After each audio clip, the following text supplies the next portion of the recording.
नाम दुर्गा जी अप्सरे है। आज हम इतिहास विषय पढ़ने वाले हैं। इसमें है विषय हिंदी,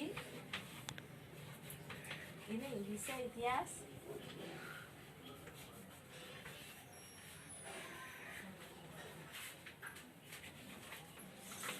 घटक है अंग्रेजी सत्ता के परिणाम, सत्ता के परिणाम। घटक है अंग्रेजी शासन।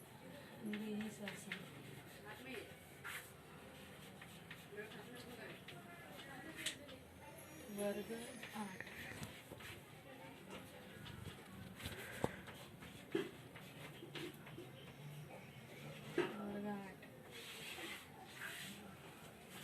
आज हम पढ़ने वाले इतिहास घटक है अंग्रेजी सत्ता के परिणाम। घटक है अंग्रेजी शासन। ब्रिटिश ईस्ट इंडिया कंपनी की स्थापना। हमने देखा कि भौगोलिक खोजों के कारण यूरोप की सत्ताएं भारत के तटों पर किस तरह आ पहुंची। पुर्तगाली, डच, फ्रांसीसी, अंग्रेज ये सभी सत्ताएं भारत के बाजार को अपने अधिकार में कर लेने की सत्ता स्पर्धा में उतरी हुई थी। जब अंग्रेज भारत के व्यापार के बहाने बाहर आए, तब भारत में पहले से ही आए हुए पुर्तगालियों ने उनका कठोर विरोध किया।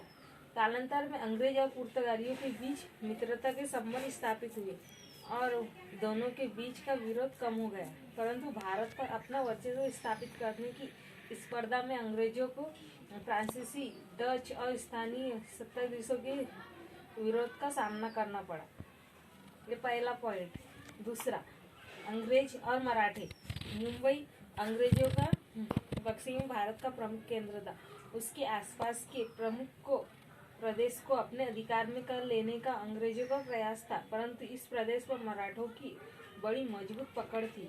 माधवराव पेशवा की मृत्यु के पश्चात पेशवा पद की लालसा में आकर उनके चाचा रघुनाथ राव ने अंग्रेजों से सहायता मांगी। इस प्रकार मराठों की राजनीति में अंग्रेजों का प्रवेश हुआ।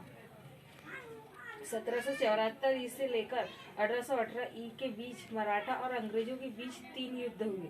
प्रथम युद्ध में मराठा सरदारों में एकजुट होकर अंग्रेजों का सामना किया। परिणाम स्वरूप मराठों की विजय हुई। 1782 में सालबाई की संधि हुई और अंग्रेज मराठा के बीच चल रहा यह प्रथम युद्ध समाप्त हुआ। उसमें दूसरा, सहायक सेना 1798 में लॉर्ड वेलेस्ली भारत में गवर्नर जनरल के रूप में आए। संपूर्ण भारत पर अंग्रेजों का वर्चस्व स्थापित करना उनकी नीति थी।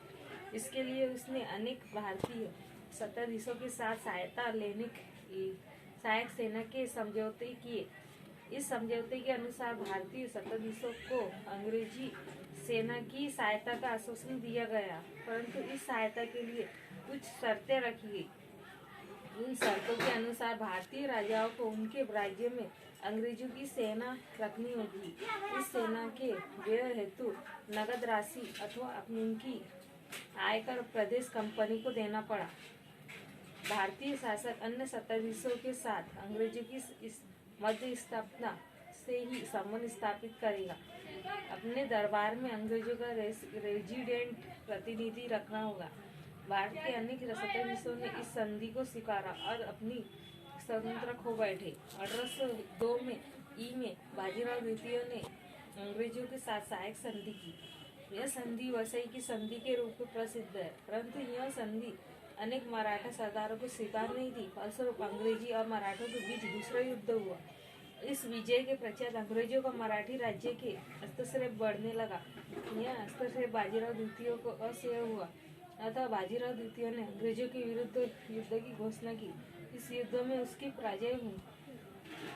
1818 में उसने आत्मसमर्पण किया। इस बीच मुगलों की राजधानी प्रत्यक्ष में दौलत राव शिंदे के अधिकार में थी। शिंदे की सेना को पराजित कर जनरल लेक ने मुगल शासक को बंदी बनाया और हिंदुस्तान पर विजय पा ली। इसके पॉइंट लिखेंगे। पहला, ब्रिटिश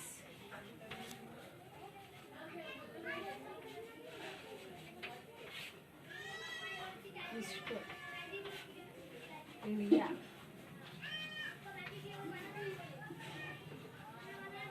इंडिया कंपनी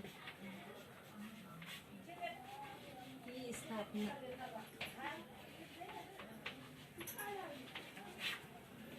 दूसरा है और मराठी अंग्रेज और मराठी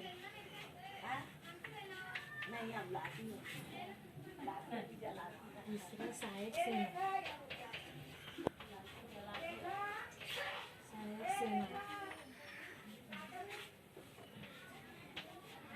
चौथा है छत्रपति प्रताप सिंह